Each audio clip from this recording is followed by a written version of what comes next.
اعوذ باللہ من الشیطان الرجیم بسم اللہ الرحمن الرحیم اللہم صلی علی محمد وعلی آلہ واصحابہ اجمعین۔ آج کا موضوع گفتگو ہے کہ حضرت حمزہ ابن عبد المطلب کس طرح دائرہ اسلام میں داخل ہوئے۔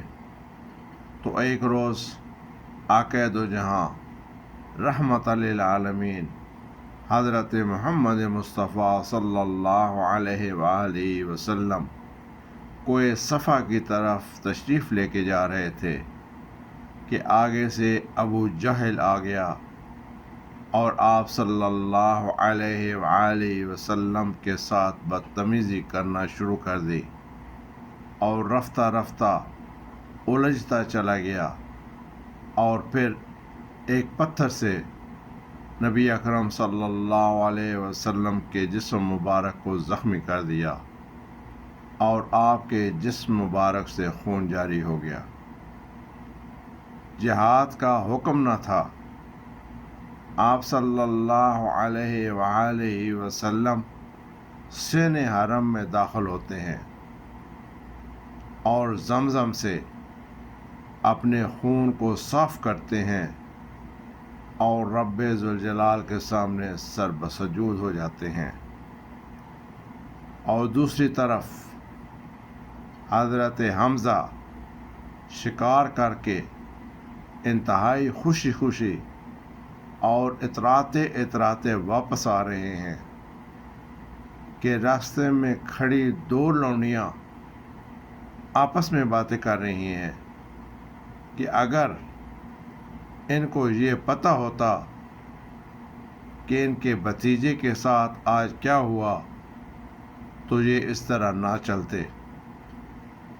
یہ گفتگو حضرت حمزہ کے کانوں میں پہنچی تو آپ نے پوچھا کہ کیا ہوا، تو ان لونڈیوں نے سارے کا سارا ماجرا آپ کے گوش گزار کر دیا۔ بس یہ سننے کی دیر تھی کہ حضرت حمزہ غصہ سے آگ بگولا ہو گئے۔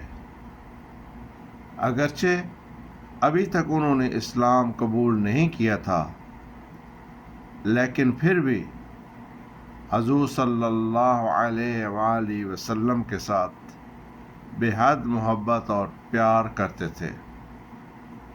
آپ کے ہاتھ میں کمان تھی، کمان کو لیا اور سیدھا وہاں پہ پہنچ گئے جہاں پہ ابو جہل اپنے ساتھیوں کے سمیت بیٹھا گپ شپ میں مشغول تھا۔ تو حضرت حمزہ نے اپنی اس کمان کے ساتھ اس کا سر پھوڑ دیا، اور ادھر سے پھر آقا دو جہاں حضرت محمد مصطفیٰ صلی اللہ علیہ وآلہ وسلم کے پاس تشریف لے آئے۔ جب آئے تو دیکھا نبی اکرم صلی اللہ علیہ وآلہ وسلم سر بسجود ہیں۔ تو حضرت حمزہ کہتے ہیں، اے میرے بھائی کے بیٹے، اے میرے بھتیجے، لیکن آقا دو جہاں صلی اللہ علیہ وآلہ وسلم نے کوئی جواب نہ دیا۔ آپ نے دوبارہ یہی کلمات دہرائے کہ میرے بھائی کے بیٹے، میرے بھتیجے، پھر بھی نبی اکرم صلی اللہ علیہ وآلہ وسلم نے خاموشی اختیار کی۔ جب تیسری دفعہ آپ نے یہی لفظ دہرائے تو آپ صلی اللہ علیہ وآلہ وسلم نے اپنا سر مبارک سجدے سے اٹھایا۔ تو حضرت حمزہ کہنے لگے کہ آپ خوش ہو جائیں، میں آپ کا بدلہ لے کر آ رہا ہوں۔ لیکن نبی اکرم صلی اللہ علیہ وآلہ وسلم نے فرمایا کہ میں خوش نہیں ہوں۔ سبحان اللہ!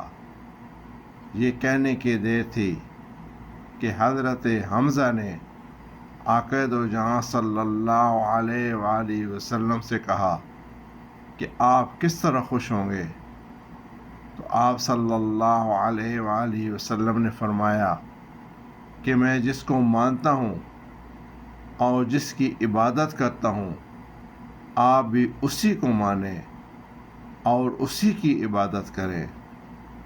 تو حضرت حمزہ نے بالکل دیر نہ کی اور فوراً کہنے لگے کہ دیر نہ کیجیے اور مجھے اسی وقت اپنا غلام بنا دیجیے۔ اس طرح حضرت حمزہ رضی اللہ تعالی عنہ دار اسلام میں داخل ہو گئے۔ سبحان اللہ و بحمدہ، سبحان اللہ العظیم۔